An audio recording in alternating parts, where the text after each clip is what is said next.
অসম চৰকাৰৰ এগৰাকী শক্তিশালী মন্ত্ৰী, গোলাঘাট সমষ্টিৰ বিধায়িকা তথা বিত্ত মন্ত্ৰী শ্ৰীযুত অজন্তা নেওগ বাইদেউ, ধনশিৰি মহকুমাৰ অতিৰিক্ত জিলা আয়ুক্ত ৱাজবীৰ চুমানী ডাঙৰীয়া, আমাৰ মাজত উপস্থিত থকা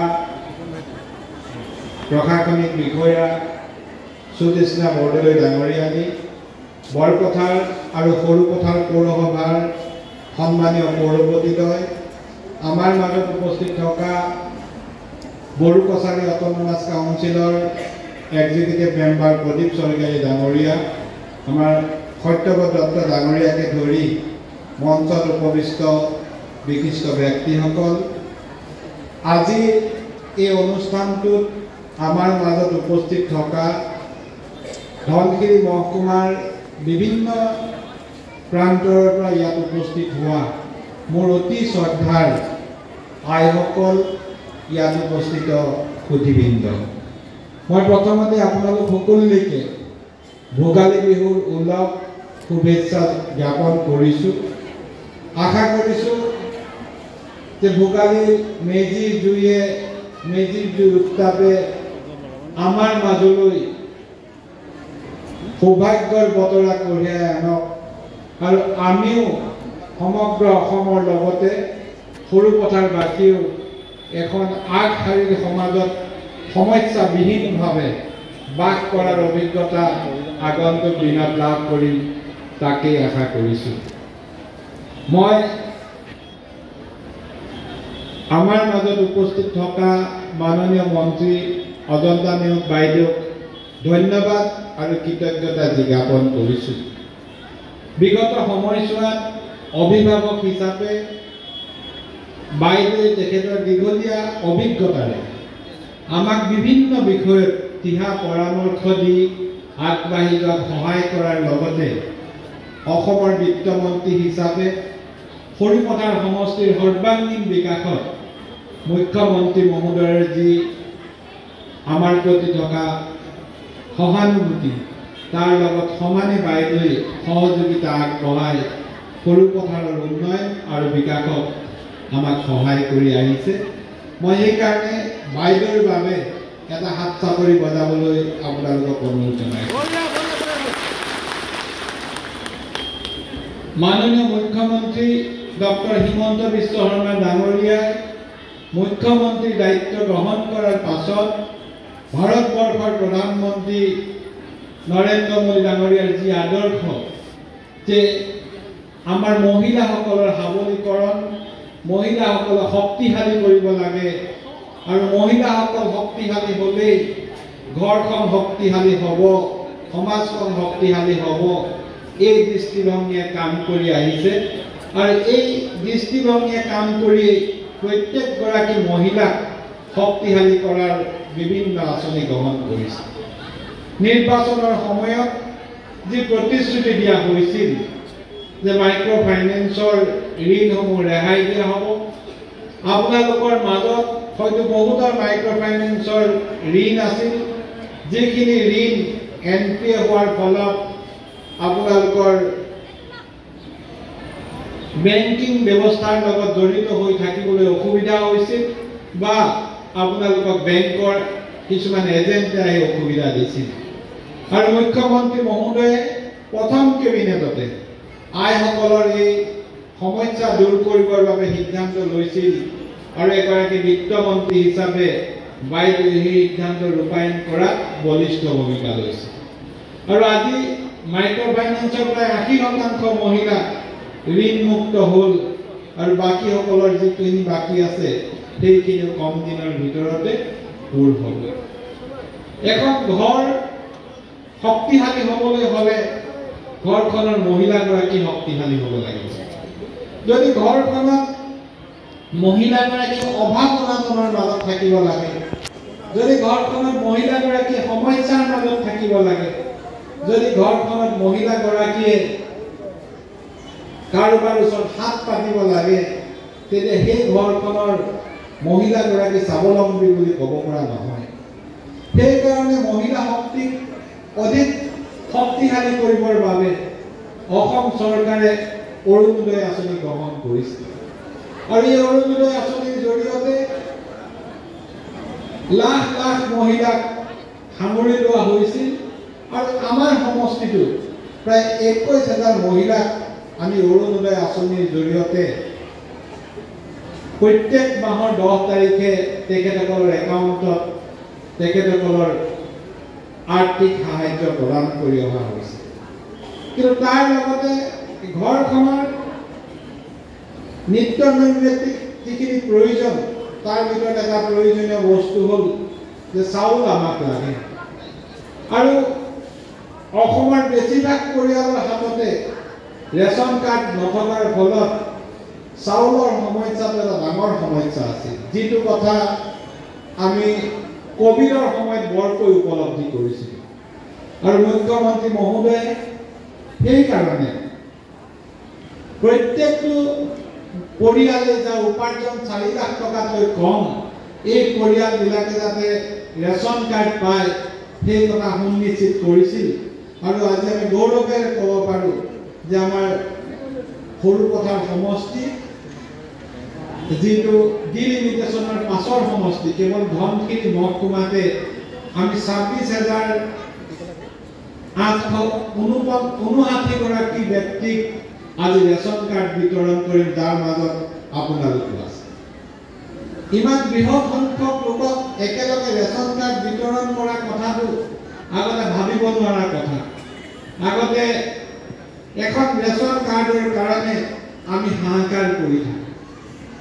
এই ৰেচন কাৰ্ড বিতৰণৰ কামটো আজি কৰাৰ পাছতো 4 লাখ টকালৈকে কম উপাৰ্জনৰ ব্যক্তি কোনোবা যদি থাকি গৈছে তেওঁলোকেও আগন্তুক দিনত একোখন ৰেচন কাৰ্ড পাব আৰু এই ৰেচন কাৰ্ডে প্ৰায় 8,500 পৰিয়ালক সাঙুৰি লৈছে আৰু প্ৰত্যেকগৰাকী ব্যক্তিৰ বিপৰীতে 5 কেজিকৈ চাউল প্ৰত্যেক মাহতে লাভ কৰিব, যাতে পৰিয়ালটোৰ চাউলৰ সমস্যা নহয়। ৰেচন কাৰ্ড থকা প্ৰত্যেকগৰাকী ব্যক্তিয়ে 5 লাখ টকালৈকে মেডিকেল ট্ৰিটমেণ্টৰ ক্ষেত্ৰত চৰকাৰী ইঞ্চুৰেঞ্চৰ পৰা সাহায্য পাব। যদি এটা পৰিয়ালৰ কাৰোবাৰ বেমাৰ হয়, আমি বেমাৰ হ'লে গম পাওঁ কিমান কষ্ট হয়। আজিকালি কেঞ্চাৰৰ প্ৰাদুৰ্ভাৱ বহুত বাঢ়িছে, কিন্তু 5 লাখ টকাৰ এখন কাৰ্ড আমাৰ হাতত থাকিব, আমি নিশ্চিন্ত হৈ থাকিব পাৰিম যে পৰিয়ালটোৰ হঠাৎ কিবা এটা কাৰোবাৰ হ'লে ঘৰৰ মাটি বিক্ৰী কৰিব লগা পৰিৱেশ এটা সৃষ্টি নহয়। ৰেচন কাৰ্ড থাকিলে প্ৰত্যেকটো পৰিয়ালে উজলা গেছ পাব আৰু উজলা গেছ পোৱাৰ লগে লগে আজি কম দামত গেছ চিলিণ্ডাৰ পাব। আমি নজনাকৈ আগতে যেতিয়া আমি খৰিত ভাত ৰান্ধিছিলোঁ, খৰিৰ পৰা নিৰ্গত কাৰ্বন ডাইঅক্সাইড, কাৰ্বন মনক্সাইড আদি গেছে মহিলাগৰাকীক ৰোগীয়া কৰিছিল। সেইকাৰণে মহিলাসকলৰ আয়ুস কমি গৈছিল। এতিয়া যে গেছ হ'ল, গেছৰ জৰিয়তে ভাত ৰন্ধাৰ ফলত বহু ৰোগ আমাৰ কমি গ'ল আৰু যিসকল ব্যক্তিৰ ৰেচন কাৰ্ড থাকিব, 4 লাখ টকালৈকে উপাৰ্জন হ'ব, সেই পৰিয়ালবিলাকে 500 টকাত গেছ চিলিণ্ডাৰ পাব। কাৰণ তাতোতকৈ বেছি উপাৰ্জন কৰা পৰিয়াল, যাৰ বছৰেকত 7 লাখ 8 লাখ টকাৰ উপাৰ্জন, তেওঁলোকক গভৰ্ণমেণ্টৰ ছাবচিডি দিয়াৰ প্ৰয়োজন নাই, বৰঞ্চ সেই পইচাই আমি দুখীয়া মানুহৰ কাৰণে অন্যান্য কল্যাণকামী কাম কৰিব পাৰিম। ৰেচন কাৰ্ড থকা পৰিয়ালবিলাকক পৰৱৰ্তী অৱস্থাত অৰুণোদয় আঁচনিৰে সংযুক্ত কৰাৰ পৰিকল্পনা কৰা হৈছে।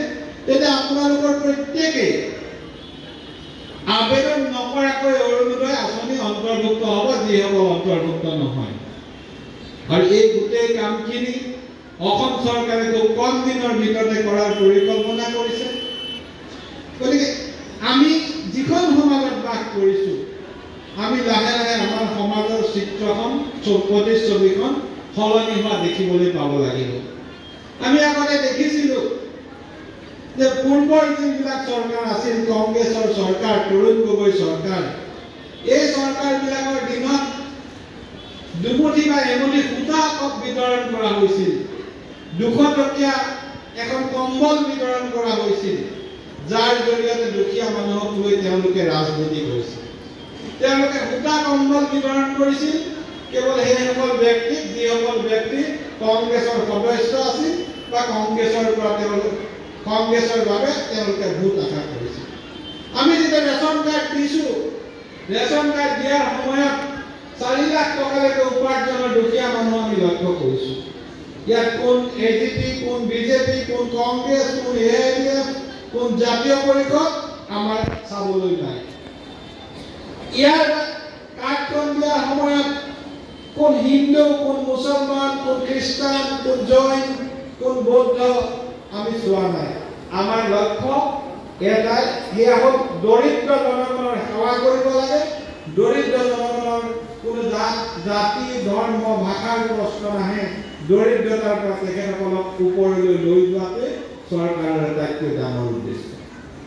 মুখ্যমন্ত্ৰী মহোদয় আৰু এটা আঁচনি লৈছে, লাখপতি বাইদেউ। প্ৰত্যেকগৰাকী মহিলাই যাতে প্ৰত্যেক বছৰত 1 লাখ টকা উপাৰ্জন কৰিব পাৰে, তাৰ কাৰণে মুখ্যমন্ত্ৰী মহোদয়ে এটা অভিলাষী আঁচনি লৈছে। ভাবি চাওকচোন, প্ৰায় 40 লাখ আত্মসহায়ক গোটৰ মহিলা আছে। 40 লাখ আত্মসহায়ক গোটৰ ভিতৰত হয়তো আপোনালোকো বহুত আছে। বিনামূলীয়া আপোনালোকে ৰেচন কাৰ্ড পাব, এইখিনি সুবিধা পাব। তাৰোপৰি আপোনালোকৰ উপাৰ্জনৰ বাবে বছৰত যদি 1 লাখ টকা উপাৰ্জন দিব পৰাকৈ চৰকাৰে ব্যৱস্থা লয়, আপোনালোকে কিমান ভাল পাব। মই ভাবো এই আঁচনি লোৱাৰ বাবে আপোনালোকে পুনৰ এবাৰ মুখ্যমন্ত্ৰীৰ বাবে হাত চাপৰি বজোৱা উচিত। আৰু অহা 19 তাৰিখে, আজি 16 তাৰিখ, 19 তাৰিখে আমাৰ গোলাঘাট জিলাৰ প্ৰত্যেকখন পঞ্চায়তত, বেলেগ বেলেগ জিলাৰ তাৰিখ বেলেগ হ'ব, গোলাঘাট জিলাৰ প্ৰত্যেকখন পঞ্চায়তত আত্মসহায়ক গোটক মহিলা উদ্যমিতা আঁচনিৰ অধীনত লাখপতি বাইদেউ যি আঁচনি, এই আঁচনিৰ আপোনালোকক ফৰ্ম বিতৰণ কৰা হ'ব। আপোনালোক যদি আত্মসহায়ক গোটৰ সদস্য হয়, 19 তাৰিখে পঞ্চায়তলৈ যাব আৰু ফৰ্মখন সংগ্ৰহ কৰিব। এই ফৰ্মৰ জৰিয়তে আপোনালোকৰ একাউণ্টত 10,000 টকা ভৰাই দিয়া হ'ব প্ৰথম অৱস্থাত। পাছৰ অৱস্থাত আপোনালোকক 25,000 টকা দিয়া হ'ব। আমি বিশেষ কথা নকওঁ, আপোনালোকে দেখিছে যে এই চৰকাৰৰ দিনত উন্নয়ন ত্বৰান্বিত হৈছে। ৰাস্তা ঘাটৰ কথা যদি চাই, সৰুপথাৰ সমষ্টিৰ ৰাস্তা ঘাট আগতে কেনেকুৱা আছিল আৰু এতিয়া কেনেকুৱা হ'ল, মই আপোনালোকক কোৱাৰ প্ৰয়োজন নাই। আমাৰ এতিয়াও সৰুপথাৰৰ পৰা সোণাজানলৈকে ৰাস্তাটো বেয়া হৈ আছে। আপোনালোকক মই জনাবলৈ পাই সুখী হৈছোঁ যে এই 22 কিলোমিটাৰ ৰাস্তাৰ বাবে ইতিমধ্যে টেণ্ডাৰ ওলাই গৈছে, কম দিনৰ ভিতৰতে কাম হ'ব। আৰু মুখ্যমন্ত্ৰী মহোদয়ে 72 কোটি টকা এটা 22 কিলোমিটাৰ ৰাস্তাৰ কাৰণে। আগতে 5 বছৰতো 72 কোটি টকা সৰুপথাৰ ৰাস্তাৰ কাৰণে নাহে। এতিয়া কেৱল সৰুপথাৰৰ পৰা বোকাজানৰ দলংখনলৈকে 22 কিলোমিটাৰ ৰাস্তা, তাৰ বাবে 72 কোটি টকা দিছে। আমাৰ বিধায়ক হিচাপে থকা এই সময়ছোৱাত আমি যিখিনি ৰাস্তা বনালো, এই ৰাস্তাখিনি গাঁৱৰ পাথৰ দিয়া ৰাস্তা যদি আমি ধৰো, পাথৰ দিয়া ৰাস্তা প্ৰায় 700 কিলোমিটাৰ আমি সৰুপথাৰ সমষ্টিত 2 বছৰত বনাইছোঁ। আৰু পকী ৰাস্তা যিখিনি আমি নিৰ্মাণ কৰিছোঁ আৰু যিখিনি চেংচন হৈছে আমি এই বছৰ নিৰ্মাণ কৰিম, এই গোটেইখিনি ৰাস্তা যদি ধৰো প্ৰায় 270 কিলোমিটাৰ পকী ৰাস্তা সৰুপথাৰবাসী ৰাইজক আমি 2 বছৰত দিবলৈ সক্ষম হৈছোঁ। আমাৰ সৰুপথাৰত চিকিৎসাৰ ব্যৱস্থা বেয়া আছিল। আগতে 87 চনত ধনশিৰি মহকুমা হ'ল। এবছৰ 2 বছৰৰ ভিতৰত ইয়াত মহকুমা হস্পিটেল বা চিভিল হস্পিটেল হ'ব লাগিছিল। চিভিল হস্পিটেল বনাবলৈ কংগ্ৰেছ চৰকাৰৰ দিনত তেওঁলোকৰ ইচ্ছা নহ'ল। আমি 21 চনত এমএলএ হোৱাৰ পাছত আমি 6 মাহৰ ভিতৰত ইয়াত চিভিল হস্পিটেল নিৰ্মাণ আৰম্ভ কৰিছোঁ। আৰু আপোনালোকে দেখিব 100 বিছনাৰ চিভিল হস্পিটেল আৰু 1-2 মাহৰ ভিতৰত কনষ্ট্ৰাকশ্যন কমপ্লিট হ'ব। এইখিনি কাম তৰুণ গগৈৰ দিনত কৰিব পাৰিলেহেঁতেন। যি তৰুণ গগৈক আমি ইয়াৰ পৰা দীৰ্ঘ সময়ৰ বাবে সাংসদ হিচাপে নিৰ্বাচিত কৰি ৰাখিছিলোঁ, যি তৰুণ গগৈ ভাতৃ হোৱাৰ বাবে দীপ গগৈক আমি দীৰ্ঘদিনৰ বাবে সাংসদ কৰি ৰাখিছিলোঁ, আৰু যি তৰুণ গগৈ পুত্ৰ হোৱাৰ বাবে ইয়াৰ পৰা আমি সৰু পথাৰৰ মানুহেও ভোট দি গৌৰৱ গগৈ সাংসদ কৰি ৰাখিছিল। তেওঁলোকে কেতিয়াও সৰু পথাৰবাসী ৰাইজৰ অভাৱ অভিযোগ আৰু দুখৰ সময়ত থিয় নহ'ল। 15 বছৰ মুখ্যমন্ত্ৰী হৈ থকা তৰুণ গগৈয়ে সৰু পথাৰবাসী ৰাইজৰ কাৰণে 15 কোটি টকা খৰচ নকৰিলে ইয়াতকৈ আৰু দুখৰ কথা কি থাকিব পাৰে।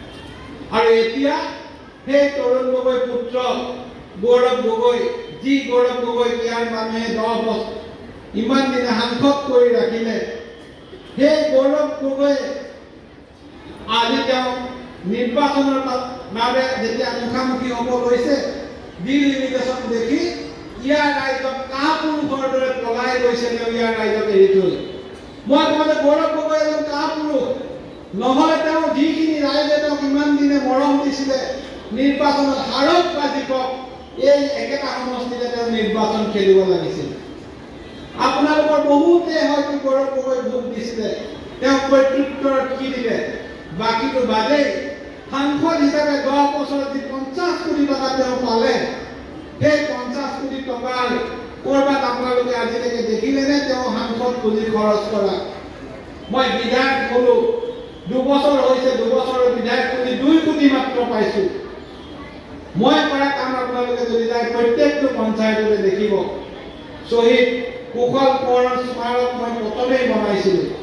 শ্বহীদ কুশল কোঁৱৰৰ নাম তেওঁলোকে লৈছিল, তেওঁলোকে গণপুৰে আদৰ্শ গাঁও ঘোষণা কৰিছিল, কিন্তু গণপুৰে গাঁও আদৰ্শ গাঁও ঘোষণা কৰিয়ে তৰুণ গগৈ আৰু গৌৰৱ গগৈয়ে তেওঁলোকৰ দায়িত্ব পালন কৰিলে, গণপুৰে গাঁৱৰ কাৰণে একোৱেই নকৰিলে। আজি সমষ্টিটোৰ ইমূৰৰ পৰা সিমূৰলৈ আপোনালোকে চাওক, উন্নয়ন ত্বৰান্বিত হৈছে। প্ৰত্যেকটো পৰিয়ালে যাতে খোৱা পানী পায় তাৰ আমি ব্যৱস্থা কৰিছোঁ, আৰু প্ৰায় 370 কোটি টকা, তাতকৈ বেছি টকা জল জীৱন মিছনৰ অধীনত সৰু পথাৰ সমষ্টিৰ ৰাইজে খোৱা পানীৰ বাবে আমি যোগান ধৰিছোঁ। আৰু ডিচেম্বৰ মাহৰ ভিতৰত প্ৰত্যেকটো পৰিয়ালৰ প্ৰত্যেকজন ব্যক্তিয়ে 55 লিটাৰকৈ খোৱা পানী লাভ কৰিব। আমি অসমৰ মাননীয় মুখ্যমন্ত্ৰী যি নতুন অসম গঢ়াৰ খনিকৰ ডক্টৰ হিমন্ত বিশ্ব শৰ্মাৰ সপোনৰ যিখন অসম ভাৰতবৰ্ষৰ 5খন শ্ৰেষ্ঠ ৰাজ্যৰ ভিতৰত এখন হ'ব লাগে, সেই অসমৰ সপোন আমি সৰু পথাৰটো সাৰ্থক কৰিব লাগিব। আমি সৰু পথাৰটো অসমৰ শ্ৰেষ্ঠ সমষ্টিকেইটাৰ ভিতৰত অন্যতম সমষ্টি কৰিব লাগিব, আৰু তাৰ বাবে আমি প্ৰচেষ্টা লৈছোঁ। আৰু আমি আশা কৰিছোঁ আহি থকা দিনত আপোনালোকৰ মাতৃ সমাজৰ আশীৰ্বাদে আমি আগবাঢ়ি যাব পাৰিম। মাতৃ সমাজে য'ত আশীৰ্বাদ দিব, সেই আশীৰ্বাদ কেতিয়াও অথলে নাযায়, বিফলে নাযায়। সেয়েহে মই আপোনালোকৰ আশীৰ্বাদ বিচাৰিছোঁ, যাতে আপোনালোকৰ বাবে কাম কৰিবলৈ ভগৱানে মোক শক্তি দিয়ে। মই ৰাইজৰ মাজত থাকি ৰাইজৰ এজন হৈ কাম কৰিব বিচাৰিছোঁ। আজি 2 দিনমানৰ আগত সৰু পথাৰৰ এজন বন্ধুৱে ফোন কৰিছিল, ফোন কৰি সুধিছে যে আপুনি আজি সৰু পথাৰলৈ নাই অহা নেকি? মই উত্তৰটো দিলোঁ, আজি মোৰ বিশেষ কাম আছিল, মই সৰু পথাৰ যোৱা নাই, গুৱাহাটী আহিছোঁ। মই এইকাৰণেই কৈছোঁ, আগতে সৰু পথাৰলৈ নিজৰ বিধায়কজন বছৰত 2বাৰ বা 3বাৰ আহে, আৰু মই ইমানেই আহোঁ যে মই এদিন নহা দেখি মোক সুধিছে যে আপুনি আজি নাই অহা নেকি? আৰু আগতে বিধায়কজন যাতে নিজৰ সমষ্টিলৈ যিমান আহে, আজি তাতকৈ বেছি আমাৰ বাইদেউ আহে আমাৰ মাজলৈ, আমাক মৰম দিবলৈ। গতিকে সলনি হৈছে। আমাক বিচাৰিবলৈ ৰাতিপুৱা 8টা বজাৰ পৰা 10টা বজালৈ মোৰ ঘৰত যেতিয়াই যায় তেতিয়াই পাব। 10টা বজাৰ পাছত মই সমষ্টিলৈ আহোঁ। আগতে বিধায়কৰ ওচৰলৈ গ'লে বাহিৰত 3-4 ঘণ্টা হ'ব লাগিব, তাৰ পাছত বিধায়কক পাব। তাৰো উপৰিও দেখিছিলোঁ বিধায়ক গুৱাহাটীত থাকে, নাইট ছুপাৰ টিকেট কাটি সেই দলৰ নেতা পালি নেতাই গুৱাহাটীত বিধায়কক লগ কৰিবলৈ যায়। গাঁৱৰ অঞ্চলৰ পৰা এগালমান এপ্লিকেশ্যন লৈ যায়, আৰু গুৱাহাটীত গৈ 3-4 দিন হোটেলত থকাৰ পাছত যদি বিধায়কজনক লগ পায় তেওঁ জীৱনৰ এক ডাঙৰ এচিভমেণ্ট ডাঙৰ কৃতকাৰ্যতা কিন্তু বিধায়কজন সমাজত যেনেকৈ এজন শিক্ষক থাকে এজন সাংবাদিক থাকে যেনেকৈ এজন চৰকাৰী কৰ্মচাৰী থাকে ৰাইজৰ সেৱাৰ বাবে বিধায়কজন ৰাইজৰ মাজত তেনেকৈ থাকিব লাগে সেই কথা মই বিধায়ক হোৱাৰ আগতে ভাবিছিলোঁ আৰু বিধায়ক হৈ সেই কাম মই পালন কৰিছোঁ গতিকে এইখিনিকে ক'লোঁ আপোনালোক সকলোৰে পৰা আশীৰ্বাদ বিচাৰিছোঁ সমষ্টিটোৰ উন্নয়নৰ কাৰণে যাতে ভগৱানে শক্তি দিয়ে এইখিনিকে কৈ পুনৰ শ্ৰদ্ধা জনাই মই মোৰ ক'ব লগা সামৰিছোঁ ধন্যবাদ নমস্কাৰ